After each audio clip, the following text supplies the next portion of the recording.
موجود ہے، لیکن اللہ اکبر ملکوتی روح، انسانی روح، اور پھر یہ کیسے ہوتی ہے جب ہم اللہ اپنے جسم کو اس کی بھوک پوری نہ کرے، اس کی پیاس پوری نہ کرے، اس کی نیند پوری نہ کرے، موسم کے حوادثات سے اس کو نہ بچائیں تو جسم جو ہے فرسودہ ہو جاتا ہے، جسم بیمار ہو جاتا ہے، جسم مضطرب ہو جاتا ہے۔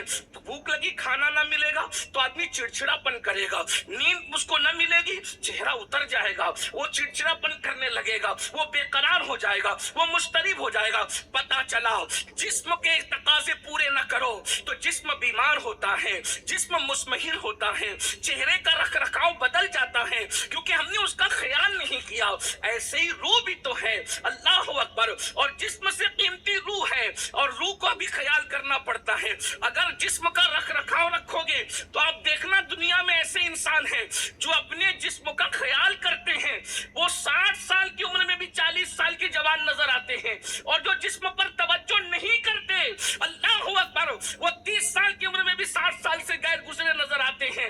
تو پتہ چلا ہم نے جسم کا خیال کیا تو جسم طاقتور بن گیا، جسم قوت والا بن گیا، جسم حسین و جمیل بن گیا، لیکن اللہ اکبر اگر ہم نے روح کا خیال نہیں کیا تو اللہ اکبر پھر روح مضطرب ہوگی، روح بے چین ہوگی، روح بے قرار ہوگی۔ ہماری بے قراریاں جسم کی وجہ سے نہیں بلکہ روح کی وجہ سے ہیں۔ اب آئیے پوری طاقت جسم پہ خرچ کرنے والوں، اللہ کے رسول فرماتے ہیں، بخاری شریف کی متفق علیہ حدیث ہے، ارشاد ہوتا ہے ان اللہ لا ينظر الى صورکم والى اموالکم ولكن ينظر الى قلوبکم۔ اللہ نہ تمہارے چہرے دیکھتا ہے نہ تمہارے مال دیکھتا ہے، اللہ تو تمہارے دلوں کو دیکھتا ہے۔ اور یاد رکھنا صوفیاء کے نزدیک روح کی اصطلاح دل پر بھی ہوتی ہے۔ وہ جانتے ہیں، کہتے ہیں کہ قلب کو بھی روح کہتے ہیں، بلکہ قلب ہی روح ہے، قلب کے اندر روح ہے۔ روح کے متعلق بہت باتیں ہیں، اللہ اکبر۔ تو روح پر محنت ہوگی تو روحانی طاقت ہماری بڑھے گی، روحانی طاقت اسٹرانگ ہوگی۔ اب میں آپ کے سامنے کچھ باتیں رکھتا ہوں، آپ سمجھیے۔ مثال کے طور پر ہمیں اب جسم کو خوبصورت بنانا ہے تو ہم لوگ کاسمیٹک آئٹم کا استعمال کرتے ہیں، تو اب روح کو خوبصورت بنانا ہے تو اس کے لیے کون سے میک اپ کا سامان ہوگا؟ تو اب سنیے، صوفیاء فرماتے ہیں اگر آپ نے غازہ حسن ملا، صوفیاء کے وقت پہ یہ ساری چیزیں نہیں تھی تو انہوں نے غازہ حسن کا ذکر کیا ہے جس کو ہم کاسمیٹک آئٹم کہتے ہیں۔ یعنی اگر تمہیں خوبصورت بننا ہے تو غازہ حسن چہرے پہ ملو گے تو تمہارا چہرہ خوبصورت لگے گا، اور کثرت سے وضو کرو گے تو تمہاری روح خوبصورت ہو جائے گی، روح کے اندر حسن آئے گا، روح کے اندر جمال آئے گا۔ اللہ اکبر۔ جم کرو گے تو جسم طاقتور ہو جائے گا، تہجد پڑھو گے تو روح طاقتور ہو جائے گی، قوت اس کے اندر آ جائے گی۔ اللہ اکبر۔ اور یہ بات بھی بتا دوں، جب جسم طاقتور ہوتا ہے تو بڑی سے بڑی مہم کو سر کر لیتا ہے، اور جب روح طاقتور ہوتی ہے تو روحانیت میں اس کو وہ مقام نصیب ہوتا ہے کہ انسان زمین پہ سو رہا ہوتا ہے اور اس کی روح عرش الہی کی سیر کر رہی ہوتی ہے۔ ذرا غور تو فرمائیں، اللہ اکبر۔ رسول پاک، رسول رحمت، مصطفیٰ جان رحمت صلی اللہ علیہ وآلہ وسلم فرماتے ہیں جب مومن وضو کر کے سوتا ہے تو اس کی روح کو عرش کی سیر کرائی جاتی ہے۔ ذرا غور تو کیجئے گا، اللہ کے بندو، یہ روحانیت کیا چیز ہے؟ روحانیت سے رشتہ توڑنے والوں جسم میں ڈوب گئے، صرف کھانا پینا سونا ہی رہ گیا۔ یاد رکھنا اگر زیادہ سو گے تو جسم آپ کو ٹھیک ٹھاک لگے گا لیکن روح کمزور ہوگی۔ روح کو طاقتور بنانے کے لیے کم سونا چاہیے، روح کو طاقتور بنانے کے لیے کم کھانا چاہیے، روح کو طاقتور بنانے کے لیے کم بولنا چاہیے۔ کم کھاؤ، کم سو، کم بولو، روح طاقتور ہوگی۔ اور یاد رکھنا جن کی روح طاقتور نہیں ہوتی وہ روح حیوانیہ کے اندر زندگی ختم کر دیتے ہیں۔ حیوانی روح جس کے پاس ہے اس کا جسم مرنے کے بعد سڑ جاتا ہے، گل جاتا ہے، کیڑے کھا جاتے ہیں، لیکن جس کو ملکوتی اور روح قدس نصیب ہو جاتی ہے مرنے کے بعد وہ تو وہ ہے، اس کے جسم سے لپٹا ہوا کفن بھی میلا نہیں ہوتا، جس کو ہم اور آپ کہتے ہیں زمین میلی نہیں ہوتی، زمن میلا نہیں ہوتا۔ محمد کے غلاموں، ہوتا. میرے بھائیوں میرے بھائیوں ہم لوگ جسم کے چکر میں پڑے ہوئے ہیں. یہ جسم تو قبر کے اندر چلا جانا ہے. روح پر محنت کریں. آج سنی دعوت اسلامی کا یہ آپ کو پیغام ہے, روح پہ محنت کرو. روح پر کیسے محنت کریں؟ پہلی چیز باوضو رہنے کو لازم پکڑو. دوسری چیز اللہ کا ذکر کثرت کے ساتھ کرو. ذکر الہی روح کی غذا ہے. ذکر الہی روح کی غذا ہے. جتنا ذکر کثرت سے کرو گے روحانی طاقت بڑھے گی. اب میں ابھی روحانی طاقت کا ذکر کرتا ہوں آپ کے سامنے آگے. روحانی طاقت کیا ہے؟ آج ہم لوگ ہر فیلڈ میں جو ناکام ہے, اللہ اکبر, صرف زبانی زبانی زبانی, جسم جسم جسم. روحانیت کہاں ہے؟ ایک بات کہوں, جسم پہ محنت کرنے والا تقریر کرتا ہے تو گھنٹوں تقریر کر کے گلا پھاڑ کے بھی آواز بیٹھ جاتی ہے, کسی پر کوئی جو نہیں رہتی. لیکن جنہوں نے روح پہ محنت کی ہے, جب وہ تقریریں کرتے تھے تو لوگ اپنے دامن کو چاک کر لیا کرتے تھے, لوگ توبہ کر کے جایا کرتے تھے, لوگ اسلام کا کلمہ پڑھ لیتے تھے. حضور غوث الاعظم دستگیر کی محفلوں کو بھول گئے, غریب نواز کی محفلوں کو بھول گئے, سیدی احمد کبیر رفاعی کی محفلوں کو بھول گئے, مخدوم اشرف جہانگیر سمنانی کی محفل کو بھول گئے. میرے بھائی آج ہم اپنے بیٹوں کو بھی ذکر الہی نہیں کروا رہے ہیں. ہمارے مرشد شاہ برکت اللہ عشقی پریمی مہروی رحمت اللہ علیہ جب اللہ کا ذکر کرتے تھے تو ان سے ذکر الہی سن کر کے پرندے بھی خدا کا ذکر شروع کر دیا کرتے تھے. جس کی گلی کے پرندوں کو بھی ذاکر بنایا ہے, یہ روحانی طاقت کی برکت ہے. آج اس امت کے پاس روحانیت کا خاتمہ ہو گیا, بلکہ روحانی سلسلہ جو ہے وہ بہت منقطع ہو گیا ہماری زندگیوں سے. تو اللہ کا ذکر کرو. ایک بات بتاؤں, جو اللہ کا ذکر کرے گا وہ کسی غیر کا ذکر کیوں کرے گا؟ آج ذکر الہی ختم ہوا تو غیبت شروع ہو گئی, ذکر الہی ختم ہوا چغلی شروع ہو گئی, ذکر الہی شروع ہوا اس کی بات شروع ہو گئی. میرے بھائیوں ہمارے اسلاف یہ سب نہیں کرتے تھے. ذکر اللہ کرو, زبان سے کرو, اتنا کرو.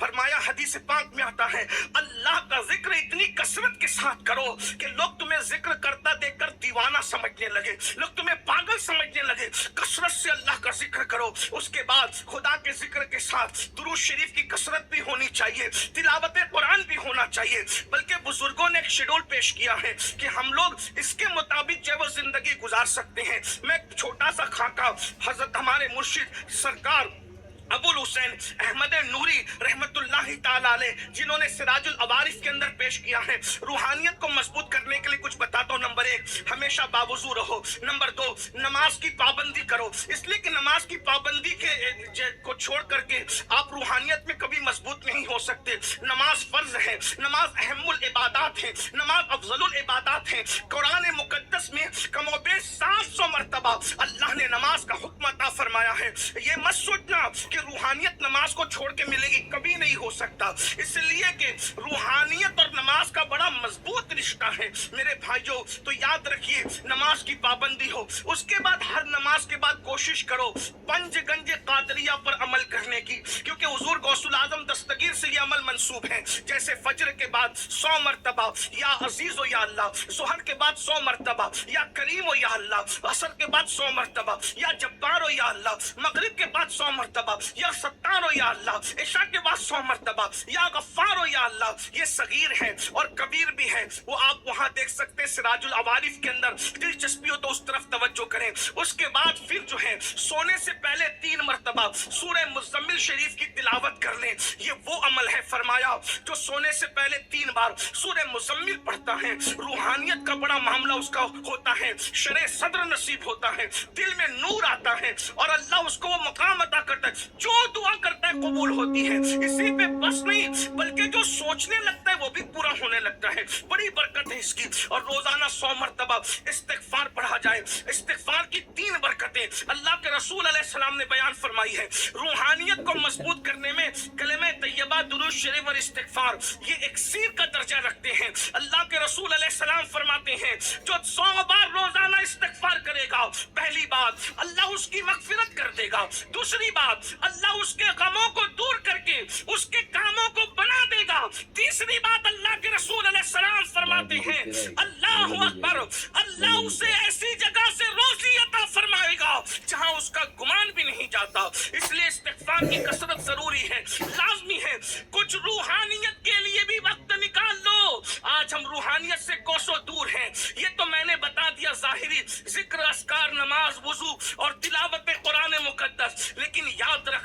اللہ کے رسول صلی اللہ علیہ وآلہ وسلم نے اب جو روحانیت کا تصور عطا فرمایا ہے، یہ جو حضور غوث پاک ٹھوکر لگاتے تھے تو مردے زندے ہو جاتے تھے، یہ روحانی طاقت کی برکت ہے۔ اسی طرح سے حضرت محبوب الہی نے کسی کے سر پہ چادر ڈال کر یہ کہلوا لیا، نمی دانم چ منزل بود شب جائیں کہ من بودم بہر سو رقص بسمل بود شب جائیں کہ من بودم پری پہ کر نگارے سر و قد لالا رخسارے سراپا آفت دل بود شب جائیں کہ من بودم خدا خود میرے مجلس بود اندر لامکا خسرو۔ یہ روحانی طاقت تھی۔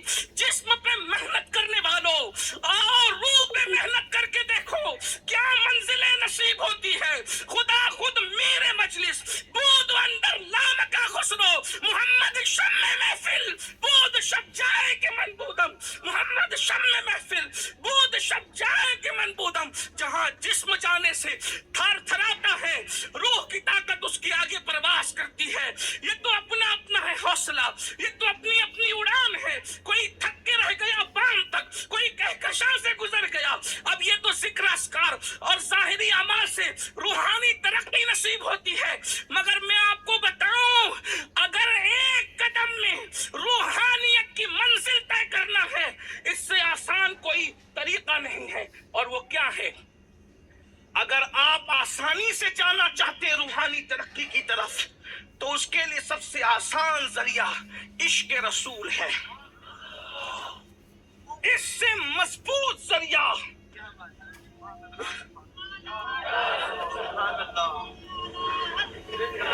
اس سے مضبوط ذریعہ روحانی ترقی کا کوئی تھا، نہ ہے، نہ ہو سکتا ہے۔ اس لیے کہ حضور علیہ السلام کی روحانیت کیا ہے؟ حضور کی روحانیت کیا ہے؟ پہلے تو یہ بتا دوں حضور کی جسمانیت کیا ہے۔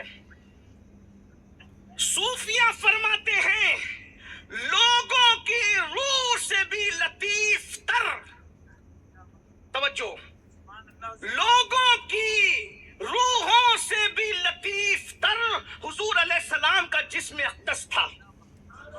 یعنی ہماری روحوں کو وہ لطافت نہیں دی گئی جو حضور کے جسم کو دی گئی ہے۔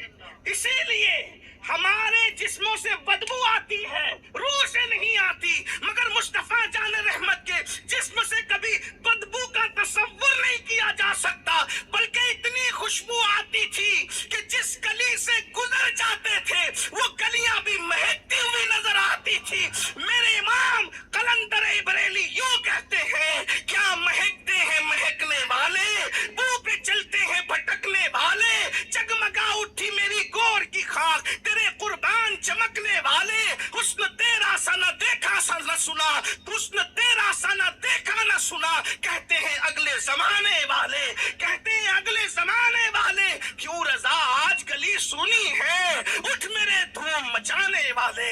تو حضور علیہ السلام کو کہ جسم کو اللہ نے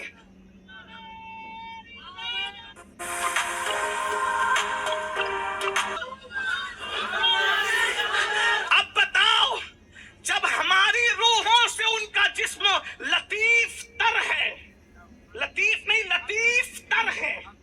حضور شیخ الاسلام کا شعر ہے، بڑے لطیف ہیں، بڑے لطیف ہیں، نازک سے گھر میں رہتے ہیں، بڑے لطیف ہیں۔